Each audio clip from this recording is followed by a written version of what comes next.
అంటే ఈశ్వర్ సినిమాలో చూసినప్పటికి ఇప్పటికి అసలు ఏం మారలేదు. అవునా? థ్యాంక్ యూ అండి. మొన్నే రిలీజ్ అయింది, వెంటనే బ్యాక్ టు బ్యాక్ సినిమాస్ అంటే ఎలా అనిపిస్తుంది?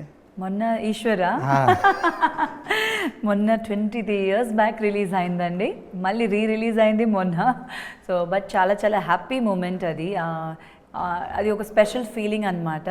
అది అందరికీ దొరకదు కదా, like that's a very nice thing. And నాకు మళ్ళీ కమ్ బ్యాక్ రీలాంచ్ అవన్నీ మాట్లాడుతున్నప్పుడు మళ్ళీ ఈశ్వరే నాకు స్క్రీన్ మీద after all these years first. So సెంటిమెంటల్గా నాకు చాలా హ్యాపీగా ఫీల్ అయ్యానండి.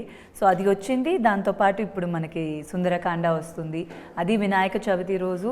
సో ఒక పాజిటివ్ ఫీలింగ్, టైటిల్ వింటేనే ఒక మంచి పాజిటివ్ టైటిల్ అండి అది. సో డెఫినెట్గా సినిమా కూడా మంచి పాజిటివ్ రిజల్ట్ ఇవ్వాలి మాకు అని హోప్ఫుల్లీ. ఆల్రెడీ అంటే ఈ టైటిల్తో చూసుకున్నట్టే వెంకటేష్ గారు మూవీ ఒకటి ఉంది, బ్లాక్ బస్టర్ హిట్. ఈ సినిమాలో కూడా వెంకటేష్ గారు లేకపోవచ్చు కానీ డైరెక్టర్ పేరు వెంకటేష్ అయితే అవును, కరెక్ట్. కోఇన్సిడెన్స్గా ఇది కూడా అంత హిట్ అవ్వాలని కోరుకుంటున్నా.